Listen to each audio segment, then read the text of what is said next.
ناشکری. اور اس کی بھی علامت ہے کہ جب شکر ہوگا تو اگر ثواب نہیں مل رہا اس شکر کا اور گناہ کا عذاب نہیں مل رہا تو پھر شکر کا فائدہ نہیں اور ناشکری کا نقصان نہیں. تو یہ اس کی بھی علامت ہے کہ قیامت قائم ہوگی اور شکر گزاروں کو بدلہ ملے گا اور ناشکروں کو عذاب ملے گا, کیونکہ اس دنیا میں بدلہ نہیں ملتا. تو ان سب چیزوں کی نشانیاں ہیں. لیکن قرآن کہتا ہے والذین هم عن آیاتنا غافلون, جو اس دنیا میں مطمئن ہو کے بیٹھ گئے اور ہماری نشانیوں سے غافل ہو گئے. انہوں نے سائن بورڈ کو ہی مقصد بنا لیا, اس اسپیڈ بریکر والے سائن بورڈ کو دیکھ کر اپنی اسپیڈ آہستہ کرنے کے لیے تیار نہیں ہے, اسے اسکریپ کے طور پر بیچنے کی فکر میں لگے ہوئے ہیں. تو اسی طرح دنیا پرست لوگ دودھ پیتے ہیں دودھ برائے دودھ پینے کے لیے, اس دودھ سے اللہ کی طرف پہنچنے کی کوشش نہیں کرتے. دنیا پرست لوگ شہد کھاتے ہیں لیکن اس شہد سے عبرت نہیں پکڑتے کہ کیسے رب نے چھوٹی سی مکھی کو ایسے بہترین پروجیکٹ پہ لگا دیا.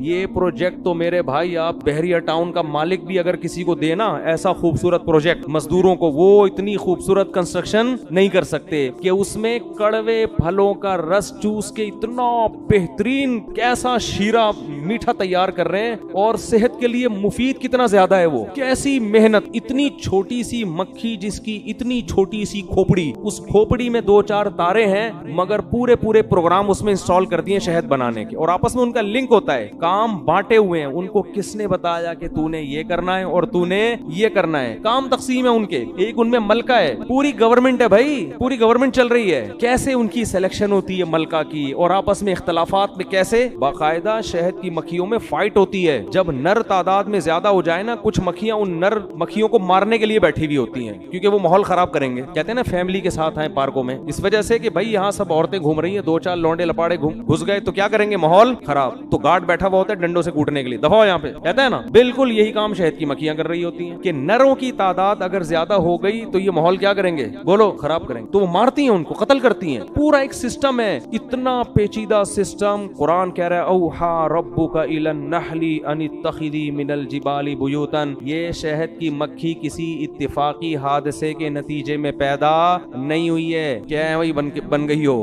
اللہ فرماتے تیرے رب نے اس کی کھوپڑی کو یہ سکھایا ہے کہ ایسے ایسے ایسے تو نے پھلوں کا رس چوسنا ہے, پھر ان سے ایسے چھتا بنانا ہے, ایسے شہد بنانا ہے, اور فصل کی سبل ربی کی ذللا, لمبے لمبے راستے طے کر کے تو جائے گی لیکن واپسی کا راستہ تو بھولے گی نہیں. بائی ایئر سفر کرتی ہے مگر بھولتی نہیں ہے راستہ. تو یہ وہ نشانیاں ہیں. قرآن کہتے ہیں جو لوگ ان نشانیوں سے غافل ہیں. بس شہد کے دیکھو میڈیکل سائنس میں اس پہ تو بحث ہوتی ہے کہ شہد میں کیا کیا فائدے ہیں اور کیا کیا نقصانات. اس پہ بحث نہیں ہوتی کہ بھائی یہ خود نہیں بنا, اس کو کسی نے بنایا ہے تو اس کا بھی کیا حق ہے. نا نا نا نا, انہی کا قرآن تذکرہ کر رہا ہے کہ جو لوگ ہم سے ملاقات کی امیدیں نہیں رکھتے, ان کا خیال ہے مر کے مٹی ہو کے ختم. جب ختم ہی ہونا ہے تو بس کھانے پینے کو فوکس کرو, اس کو مت دیکھو کہ کس نے بنایا, کیوں بنایا ہے. بھائی یہ گائے بھینسیں بکریاں کس نے بنائی, یہ اس پوری کائنات کو ہمارے لیے مسخر کس نے کیا, ان باتوں میں آخر کیا رکھا ہے. یہ فضول باتیں ہیں نا. کیا ہو گیا, دیکھو اگر میں آپ کے سامنے انگور لا کے رکھ دوں, سب کا دل چاہے گا کہ پھوڑو اس کو, یہی چاہے گا نا. لیکن قرآن انگور ہمارے سامنے لا کے رکھتا ہے مگر بتاتا ہے کہ آسمان سے پانی برسا, زمین میں مٹی اور کھاد کے علاوہ کچھ بھی نہیں ہے. کھود کے دیکھو, نہ انگور نہ انار نہ ناشپاتی, کچھ بھی نہیں ہے, گوبر مٹی. لیکن کیسے تمہارا رب ننی ننی کونپلیں نکالتا ہے, پھر وہ تناور درخت بنتی ہیں, پھر ان میں پھول پیدا ہوتے ہیں, پھر ان میں پھل پیدا ہوتا ہے, کھجور کے, آم کے, انار کے کیسے باغات اور انگور کے کیسے گچھے لٹک رہے ہوتے ہیں. یہ باتیں ہمیں اچھی, ہم کہتے ہیں اس سے انگور کھانے میں تاخیر ہوتی ہے. اس سے کیا ہوتا ہے, اس طرح کی باتیں کرنے اور سننے سے بہتر ہے کہ آدمی انگور اس طرح کی باتیں کریں گے سنیں گے, خام میں ڈپریشن میں جائیں گے. ڈپریشن اس بات کی ہوگی کہ کسی نے بنایا تو اس کے حقوق کیا ہیں, پھر وہ انگور پیدا کر کے ہم سے چاہتا کیا ہے, تو وہ بتاتا ہے کہ انگور کھاؤ, اس سے شراب بولو مت بناؤ اور شراب مت پیو, اور جب میں نے تمہیں اتنا کھلایا پلایا ہے تو 5 ٹائم میرے گھر پہ حاضری دو, نماز پڑھو. تو ان باتوں سے کیا ہوتی ہے, بولو نا یار, ٹینشن. اس ٹینشن کی وجہ سے انگور زیادہ کھائے نہیں جاتے, لہذا کھانے کو فوکس کرو. لبرل لوگوں کا یہی ہے, یہ مذہب وذہب یہ نجی چیزیں ہیں, اپنے گھریلو رکھو,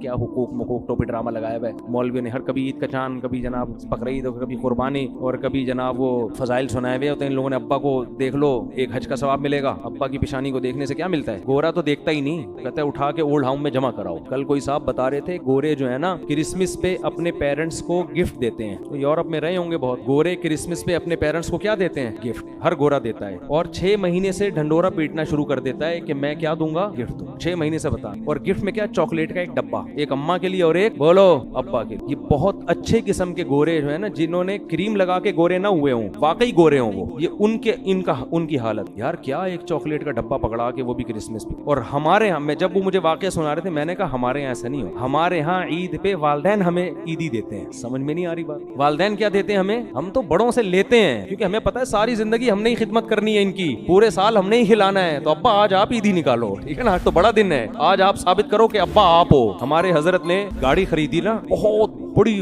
VIP گاڑی. تو کسی نے پوچھا آپ کو اتنی مہنگی گاڑی لینے کی ضرورت کیا ہے؟ حضرت نے فرمایا میرے بیٹوں نے بہت اچھی گاڑی لی ہے، تو میں ان سے بھی اچھی گاڑی لینا چاہتا ہوں، یہ بتانے کے لیے کہ باپ میں ہوں. باپ کون ہے؟ ایسا نہ ہو گاڑی دیکھ کے ان کی گاڑی میری گاڑی سے اچھی ہو تو گاڑی دیکھ کے لوگ سمجھے کہ یہ باپ ہے اور یہ کون ہے، بیٹے ہیں. تو فرمایا جب انہوں نے ایسی گاڑی خرید لی تو میری اس سے اچھی ہو، تاکہ جب روڈ پہ چلے نا تو پتا چلے یہ ان کا باپ جا رہا ہے. یہ کیا جا رہا ہے؟ بعض وکیل جو ہے نا، وکیل وہ اتنے ہوشیار ہوتے ہیں کہ ججز بھی ان سے ڈرتے ہیں. جج تو سینئر ہوتے ہیں نا، وکیل جونیئر ہوتا ہے، لیکن بعض وکیل اتنے ہوشیار کہ جج ڈرتے ہیں. تو مجھے کسی نے واقعہ سنایا، کہہ رہے میں کہیں کورٹ میں تھا تو ایک وکیل آیا، تو اس نے کوئی منشی سے کہا کہ جج کو بتاؤ کہ فلاں آیا ہے. تو جج کی سمجھ میں نہیں آیا، تو یہ آیا منشی کہنے لگا جی وہ سمجھ میں نہیں آیا. تو وکیل نے کہا جج صاحب سے کہو تمہارا باپ آیا ہے. جج صاحب سے کہو تمہارا باپ آیا. جب یہ کہا نا تمہارا باپ آیا، وہ سمجھ گیا کون آیا. یہ وہی وکیل ہوگا جو اپنے آپ کو میرا کیا سمجھتا ہے، باپ. تو ہمارے حضرت نے گاڑی لی، اتنی مہنگی گاڑی، وہ کویت کے شہزادے سے خریدی. تو حضرت نے فرمایا میں نے اس لیے لی ہے تاکہ لوگ یہ سمجھیں کہ باپ کون ہے. جب میری گاڑی جائے گی نا روڈ پہ اور بچوں کی گاڑی، تو لوگوں کو گاڑی دیکھ کے پتہ چلے گا یہ باپ ہے.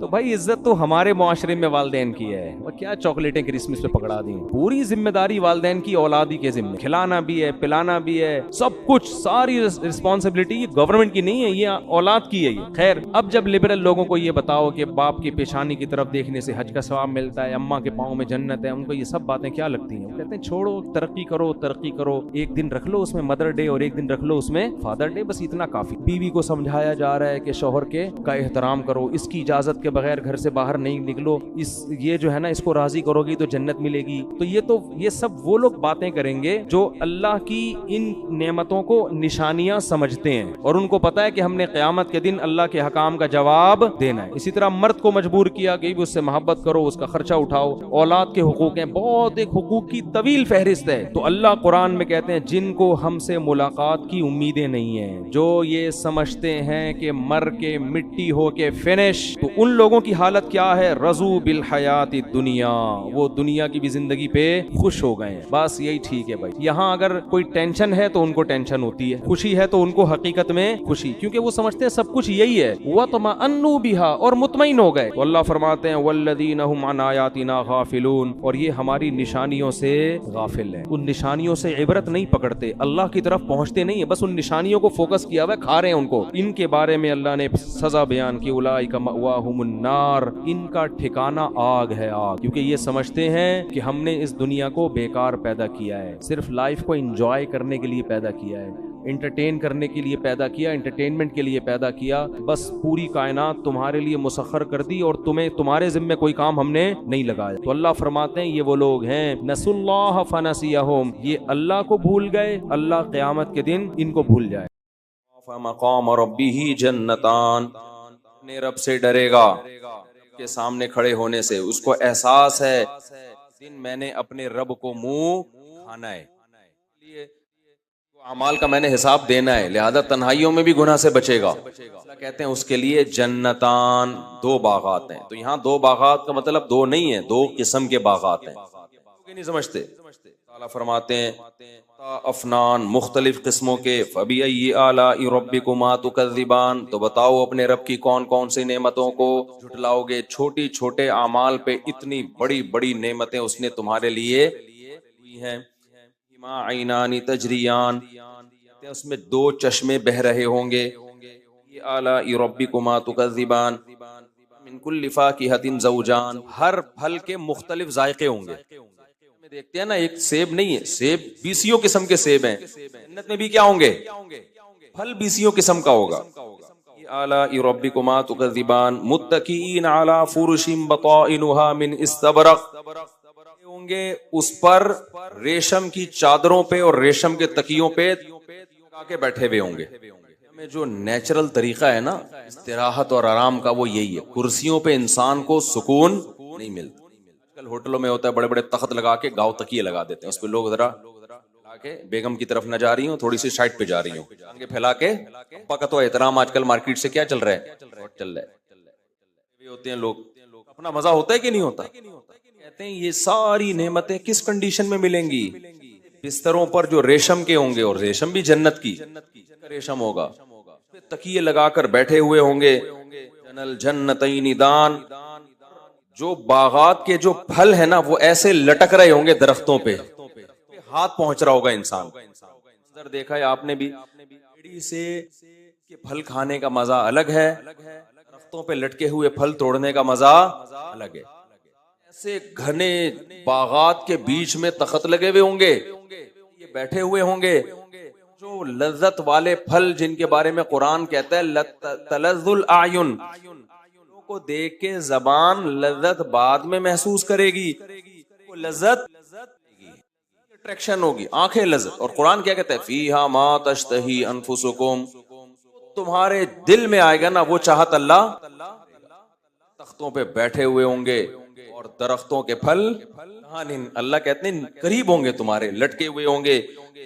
آلاء ربکما تکذبان, آؤ اپنے رب کی کس کس نعمتوں کو لاؤ گے. آگے اللہ فرماتے ہیں فیہن قاصرات الطرف, باغات میں تمہارے ساتھ بھائی ہوں گے, غفار بھائی ہوں گے, مونچھوں والے.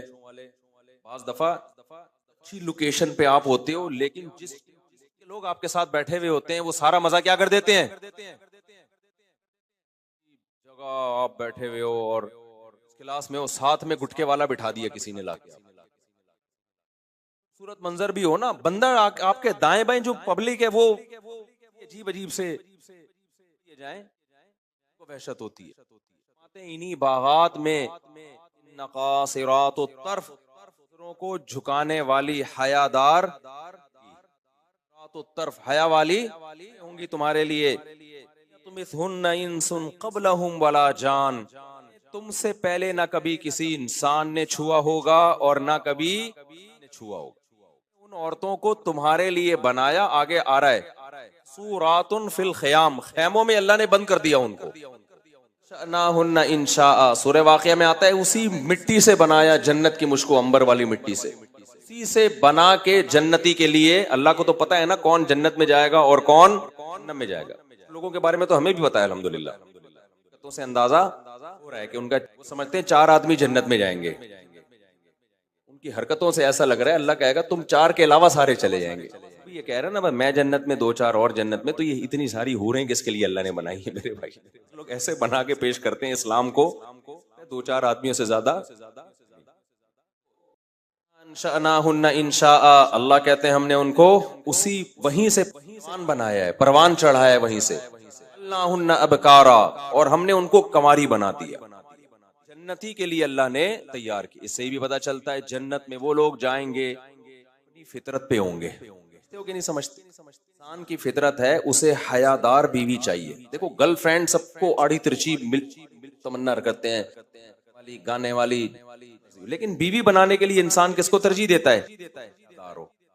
دیواری میں کوئی بات کروں تو اینٹ کا جواب کس سے دے, وہ سوسائٹی میں جو ہمارے ڈرامے فلمیں جس طرح کی وہ ماحول پیدا کر رہے ہیں نا کہ مرد نے یوں دیکھا تو عورت بھی آگے سے یوں دیکھے, مرد یوں کرے تو وہ بھی, مرد نے ایک گالی دی تو آگے سے ریپلائی میں 4 گالیاں مل رہی ہیں, اور پھر اس کو اپریشیٹ, ہم اینٹ کا جواب ہمیشہ ہم ادھار نہیں رکھتے. مردوں کو بھی ایسا نہیں کرنا چاہیے. عورت میں بے حیا ہونا بہت بری صفت ہے. دار لوگ ہوتے ہیں جو نیچر پہ ہوتے ہیں, ان کو بیوی کیسی چاہیے ہوتی ہے؟ حیا والی. تو اللہ کہتے ہیں جو جنت میں حور ملے گی وہ بے حیا نہیں ہوگی, وہ کیسی ہوگی؟ حیا والی. جس کی حیا کو اللہ نے ہائی لائٹ کیا, تو اپنی نظروں کو, اس کا مطلب علماء نے یہ بھی بیان کیا ہے کہ آپ جائیں گے بیگم نظر ہی نہیں اٹھا کے دیکھے گی تو آپ بولیں گے بھائی آئے گا نا, میں کسی سلسلے میں حاضر ہوا ہوں آپ کی خدمت میں. تو طرف کا مطلب غیر مرد سے نظر کو جھکانے والی, اپنے شوہر کے علاوہ اس کے دل میں کوئی بھی کہ بیگم آج سے تم میری کائنات, میری مسرت, ٹھیک ہے, تم بھی میرے وسیم اور تم بھی میرے. ایسا بھی ہو جاتا ہے. رات و طرف اپنی نظروں کو جھکانے والی. اللہ نے اسی جنتی کے لیے اس کو تیار کیا. اس لیے اللہ نے فرمایا لم یطمثہن انس قبلہم ولا جان. اس سے پہلے نہ کسی انسان نے اس کو چھوا اور نہ کسی جن نے اس کو چھوا ہوگا. فرماتے ہیں آلاء ربکما تکذبان. تو بتاؤ اپنے رب کی کون کون سی نعمت کو جھٹلاؤ گے. بڑی نعمت ہے یا نہیں ہے؟ ایک لوگوں کے لیے نماز قائم کرتے ہیں، زکوٰۃ دیتے ہیں، برائیوں سے بچتے ہیں، معاشرے میں فساد نہیں پھیلاتے، خیر کا کام کرتے ہیں، کے لیے اللہ نے کے اندر ان حوروں کو تیار کیا ہے. فرماتے ہیں کأنہن الیاقوت والمرجان. ایسی ہیں جیسے یاقوت اور مرجان. دی گئی ہے. ظاہر ہے 100% جنت کو بیان کرنا کوئی نظیر ملتی نہیں. مرجان کے پتھر ہوتے ہیں نا، چمکدار شفاف میں ہے. رسول اللہ صلی اللہ علیہ وسلم نے صحابہ سے فرمایا کہ حور اتنی خوبصورت ہوگی مخ سوقہ ما من وراء اللحم. جو پنڈلی کا گودا ہے نا وہ بھی گوشت سے نظر آتا ہوگا باہر سے. صاف اللہ نے اس کی اسکن کو، اس کی جلد کو بنایا ہے. کیا یا رسول اللہ یہ کیسے ممکن ہے کہ ایک عورت ہو انسان کی تو نہیں بنی ہوئی ہوگی نا، ہوگی تو گوشت پوش کی عورت ہی ہوگی نا. علیہ وسلم نے قرآن کی آیت مثال کے طور پہ پیش کی. فرمایا کیا تم نے قرآن میں پڑھا نہیں ہے کہ انہن الیاقوت، کہ وہ یاقوت اور مرجان کی طرح. یاقوت مرجان کا پتھر کتنا ہی کیوں نہ ہو، اگر اس میں کوئی بھی چیز ہوتی ہے نا دھاگا وغیرہ تو وہ باہر سے. تعالیٰ فرماتے ہیں کہ انہن الیاقوت والمرجان فبأی آلاء ربکما تکذبان. اپنے رب کی کون کون سی نعمتوں کو گے.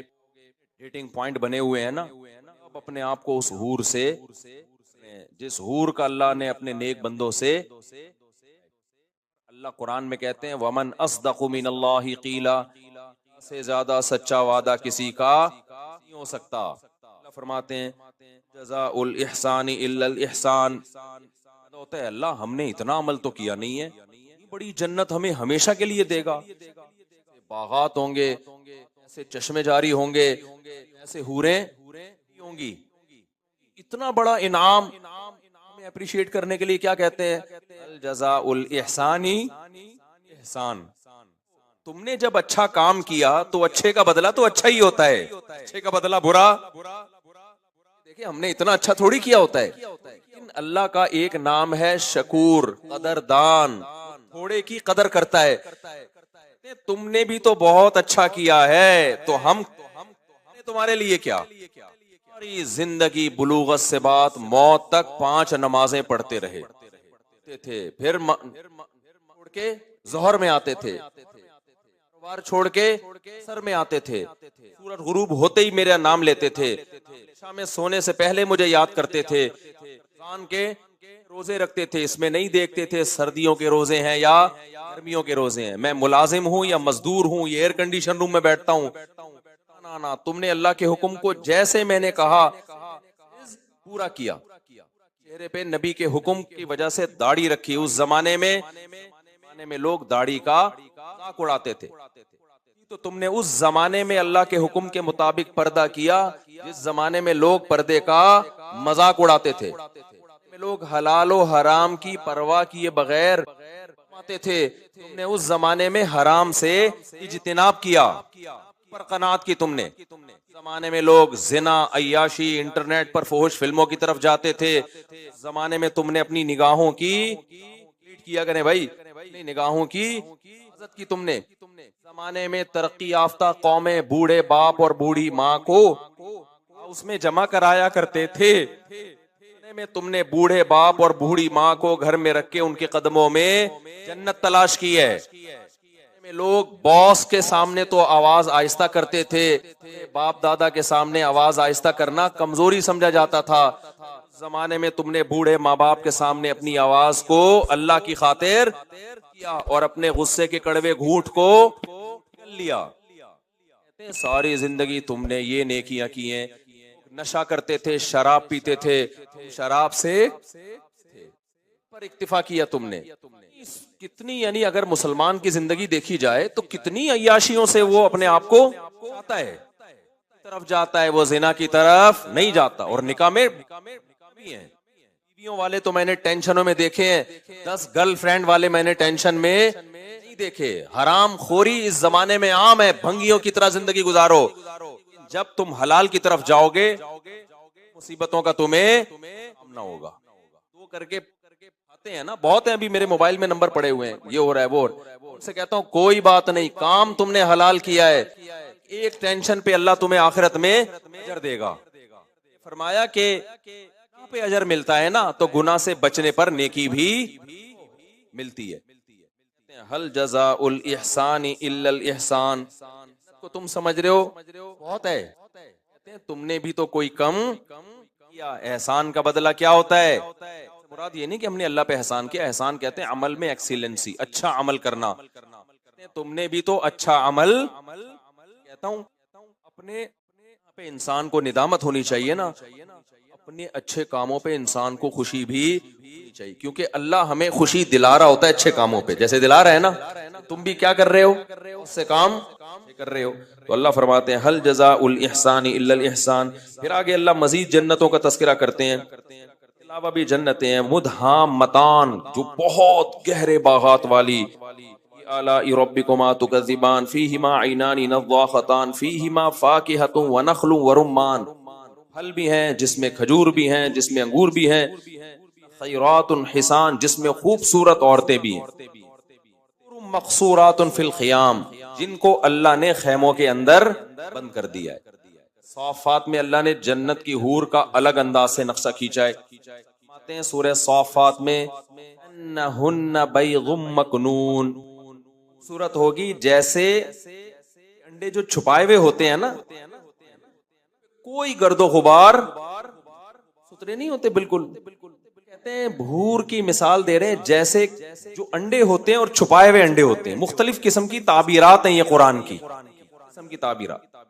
لفظ کا مطلب کیا ہے؟ حورا, حورا کہتے ہیں سفید, جس کی آنکھوں میں سفیدی انتہائی سفید ہو اور اس میں سیاہی انتہائی بڑی آنکھوں والی. وہ جتنے بھی دنیا میں حسن کی مثالیں دی جاتی ہیں, جن کو حسن کا معیار سمجھا جاتا ہے, وہ تمام چیزیں چاہے وہ ظاہری حسن سے متعلق ہوں یا باطنی حسن سے متعلق ہوں, تمام کی تمام اللہ نے جنتی عورت میں. یہ سورہ رحمان میں اللہ نے کچھ کا نقشہ کھینچا ہے, میں نے بہت زیادہ ڈیٹیل میں نہیں بیان کیا. سورہ واقعہ میں بھی اللہ نے, لیکن سورہ واقعہ میں اللہ نے جتنا اہتمام سے جنت بیان کی اتنے ہی اہتمام سے ہم کو بھی بیان کی. واقعہ کی طرف چلتے ہیں. فرمایا وَكُنْتُمْ أَزْوَاجًا ثَلَاثًا, قیامت قائم ہوگی تم 3 حصوں میں ڈیوائیڈ ہو جاؤ گے. بہت سارے حصوں میں ڈیوائیڈ ہے نا, کوئی درمیانہ ہے, کوئی گورا ہے, کوئی سانولا ہے, کوئی کلر بتایا جاتا ہے نا لوگوں کا, یہ اندھیرے میں نظر آتا ہے, یہ اندھیرے میں نظر نہیں آتا, کہ اندھیرے میں نظر نہیں آتا, یہ اتنا ہے ڈارک ہے لیکن اندھیرے میں پھر بھی نظر آتا ہے, اور یہ اتنا وائٹ ہے کہ نظر نہیں آ رہا ہوتا یہ, لیکن اتنا نہیں ہے کہ روشنی میں. مختلف ایسوں کے اعتبار سے تقسیم کیا ہوا ہم نے, والا, یہ غریب, یہ مالدار, یہ درمیانے طبقے کا ہے.